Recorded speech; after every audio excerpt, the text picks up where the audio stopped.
আউযুবিল্লাহি মিনাশ শাইতানির রাজিম। বিসমিল্লাহির রহমানির রহিম। জয় বাংলা, জয় বঙ্গবন্ধু।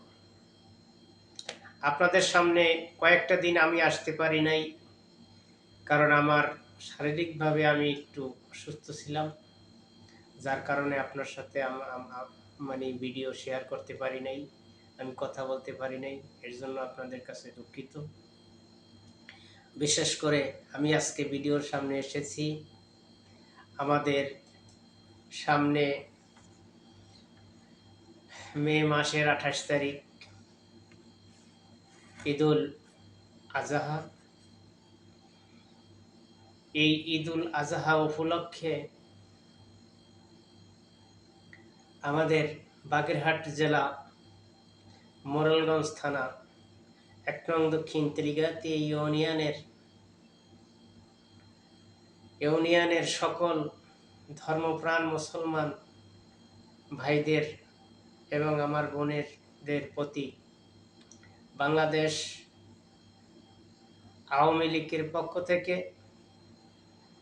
জননেত্রী শেখ হাসিনার পক্ষ থেকে এবং আমাদের প্রাক্তন ছাত্রলীগের সভাপতি SM বদরুজ্জামান সোহাগ ভাই এবং আমাদের বর্তমান প্রেক্ষাপটে সাবেক MP বদরুজ্জামান সোহাগ ভাই এর পক্ষ থেকে আমি ব্যক্তি আরিফ ১ নং দক্ষিণ ত্রিগাতি ইউনিয়নের আমার পক্ষ থেকে ঈদুল ফিতরের শুভেচ্ছা, অগ্রিম শুভেচ্ছা বিনিময় করলাম। ঈদ মোবারক, ঈদ মোবারক, ঈদ মোবারক। আশা করি আপনারা যে যেখানে থাকবেন আপনাদের সুস্থতা কামনা করি। আশা করি সবাই ভালো থাকবেন। কিন্তু আমাদের এখন সংক্ষেপে দূর সময় যাচ্ছে। আপনারা জানেন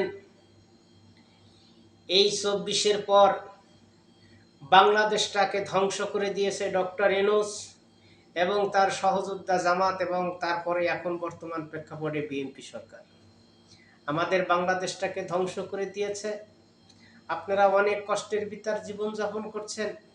বাংলাদেশে আজকে ধান নাই, বাংলাদেশে আজকে মাছ নাই, বাংলাদেশে আজকে তেল নাই, বাংলাদেশে আজকে বিদ্যুৎ নাই, বাংলাদেশে আজকে অর্থনীতি ধ্বংস করেছে, বাংলাদেশে গার্মেন্টস ফ্যাক্টরি নাই, বাংলাদেশে রিক্সা চালকরা বেকার, বাংলাদেশে মানুষের বেকারের পকেটে কোনো পয়সা নাই।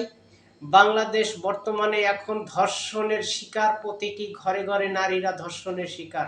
আজও একটা শিশু ধর্ষণের শিকার হয়েছে, স্কুল ছাত্রী, ৮ বছর বয়স।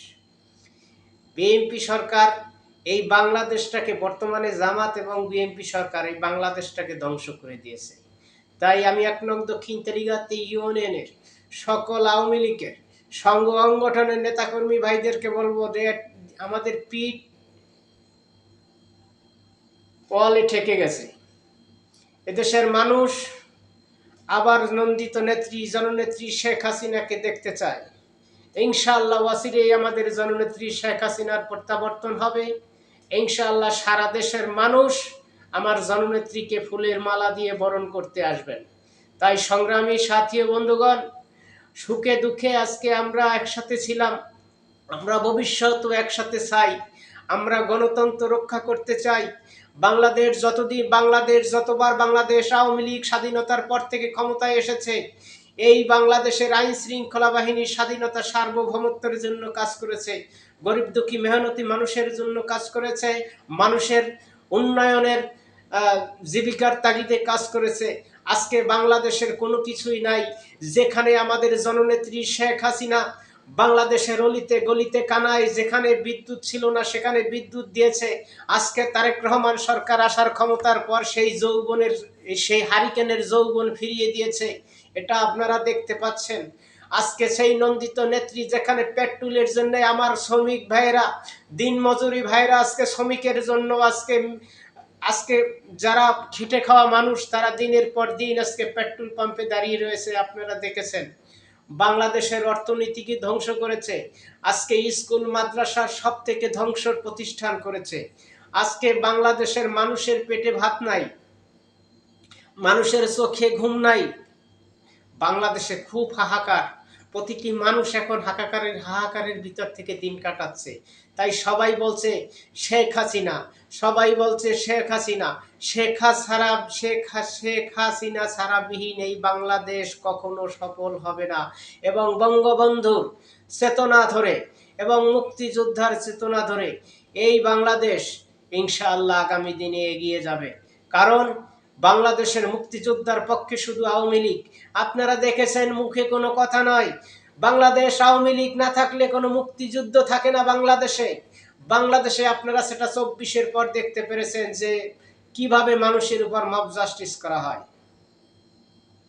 তাই আমরা আপনাদের সবার কাছে আহ্বান, ইনশাআল্লাহ আপনারা প্রতি ঘরে ঘরে থেকে দুর্বার আন্দোলন করে তুলুন। যে আন্দোলন আমাদের প্রধানমন্ত্রী নন্দিত নেত্রী জননেত্রী শেখ হাসিনাকে অচিরেই বাংলাদেশে ফিরিয়ে নিয়ে আসবে। এদেশের 18 কোটি মেহনতি মানুষের কামনা, এই নেত্রী ফিরে আসবে।